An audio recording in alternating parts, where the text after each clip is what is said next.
Welcome back, familiar to Northside LDN. And Chelsea is reported to beat Arsenal in the transfer race by triggering £56 million release clause for striker Sesko.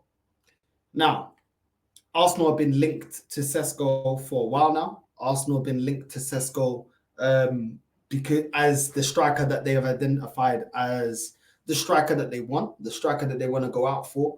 And it looks like Chelsea may be beating Arsenal to the race. Arsenal have been indecisive, should I say, about the striker that they want. One day it's Osimhen, next day it's Sesko, then it's Isak.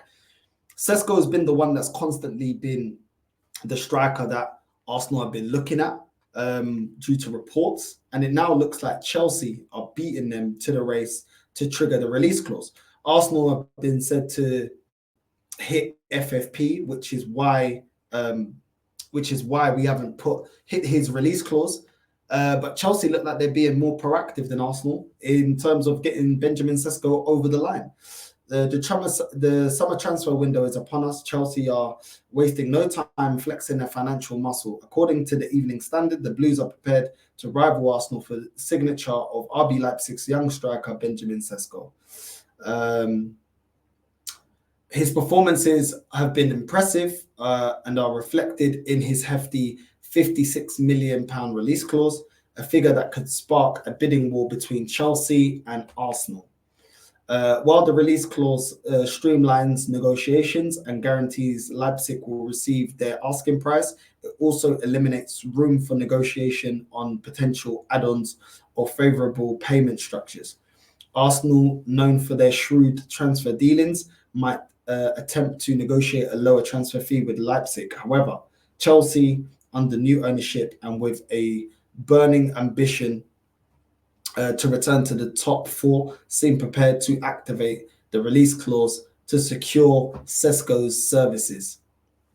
And yeah, that's what it goes on to say. Now, Chelsea going in for him, it does go in to say that early rumours linked them to established strikers like Victor Osimhen of Napoli and young talent Evan Ferguson of Brighton. However, Osimhen's hefty price tag, lightly exceeding 100 million, appears to be deterrent, while a move for the teenager Ferguson might be seen as a project for the future rather than an imminent solution.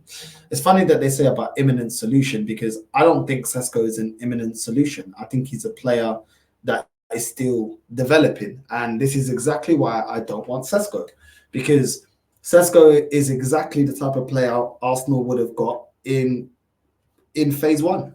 A player that's still developing, a player that is said to have a lot of ability and a lot of promise, but is yet to fulfill that ability. He's only had 14 goals for RB Leipzig in the Bundesliga. And that is why I don't want him. I need an established striker. You know, Havertz, Arteta's still trying to work out the best that he can get out of Havertz. Nketiah is not good enough. Jesus is another striker that gives you everything but scoring goals and being a clinical goal scorer. We're now adding another striker that's going to get us 14 goals a season. I don't see what problem Sesko solves. I really don't. We're getting a player with the promise that he'll come good. We've seen this before. We had a lot of expectations from Fabi Vieira. Those expectations didn't come true. We had a lot of expectations from ESR. That didn't come true. We had a lot of expectations from Reece Nelson. We had a lot of expectations from Nuntavaj. The problem is, we're no longer in a position where we need to get project players. Arsenal are now competing for the league year in, year out. Arsenal are now in the Champions League. And we need players that are going to push the starting 11 players. And I don't see Sesko being that kind of player. I think Sesko is another player that, you know, he may be good, he may not come good. And that's not going to get us over the line. For me, this year is about Arteta delivering a major honour. And I don't see how Sesko moves the needle in Arsenal all of a sudden becoming champions of Europe or champions of England. I think there's a lot said about potential. I personally feel like if Arsenal go in for him, we're going to have to try and make it work. And that's not the type of player that I want. We bought Kai Havertz. We spent £65 million of him, and now we're forced to try and make it work. I just don't understand that.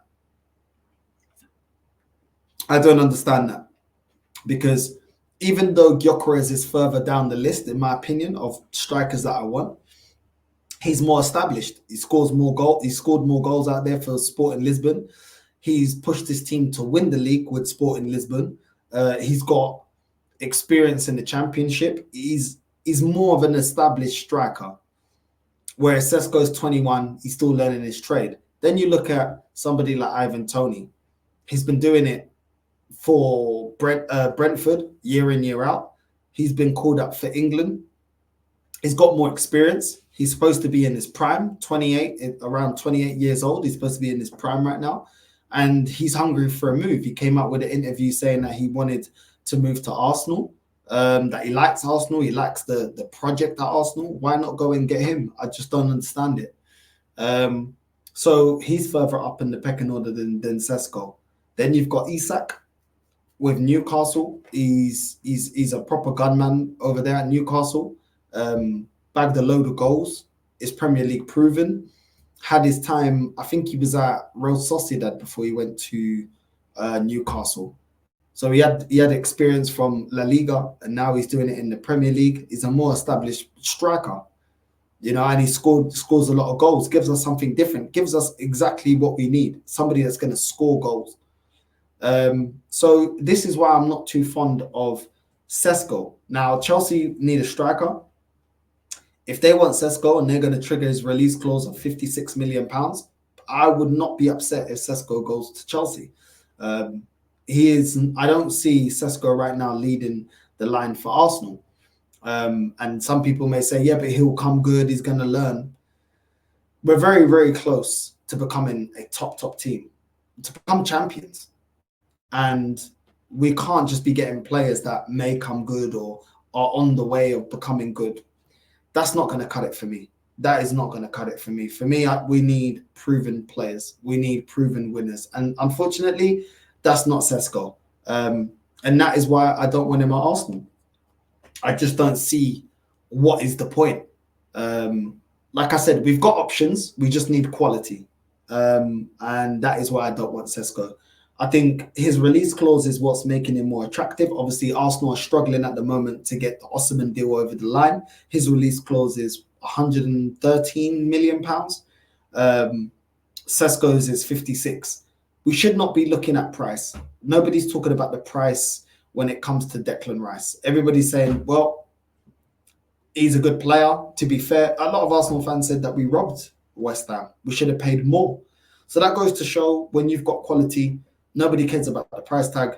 Once you've got a quality player, you've got a quality player. So I don't think we should be penny pinching. The club told us, that we are trying to win major honours. Arteta said not to be happy after we came second this season. He said not to be happy. We should want more, and that he wants to get Arsenal winning major honours. I don't see how this guy is going to get us over the line. Man United bought Rasmus Højlund.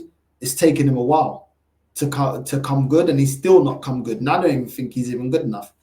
And this is the problem. Then you're left with an expensive mistake. Chelsea have got Jackson They've got Nicholas Jackson. He's a player that is young, but is yet to come good as well. He's a striker that's very inconsistent. We don't need another inconsistent striker. We've got enough inconsistent strikers. We got Nketiah. We got Havertz. We got Jesus. We got inconsistency. We need somebody that's going to be consistent. So it's very obvious what Arsenal need. We need a gunman in front of goal. And a lot of people want a striker that's going to do what Sesko does. I've heard that he's very similar to Jesus. He can drop in deep. He can link up play. He's a good passer of the ball. That's all great, but that's not what we need. That's not what we need. Kai Havertz can do that job. Kai Havertz can play the 9 and drop in deep and receive the ball and get Martinelli and Saka into the game. We've seen it's not been good enough to get us to win the league. Jesus can do that same job as well. We need a gunman. We need somebody that's going to finish off his chances and somebody that's going to be the difference maker. I think back to the game against West Ham, we had 30 shots on target. and we lost the game. That is the game that's calling out for a clinical goal scorer, not a goal scorer not a striker that is learning his trade or needs an abundance of chances, etc., etc., etc. For me, it's time to get a proven winner. It's time to get somebody that's going to be a game changer. We've got a lot of players that are great team players, but they're not. They don't have that spark. They don't take the game by the scruff of the neck. You know, players that make the difference like that. Like Aubameyang was one of them. He would just pop out of nowhere with a goal. Alexis Sanchez used to grab the ball by the halfway line and create something out of nothing. You know, we need players like that. We need players that, when our back's against the wall, they are the difference makers. And at the moment, we don't have that, and I don't see Sesko being that player for us. But yeah, and listen, we're talking about bidding wars. The last thing I say on it, we're talking about bidding wars.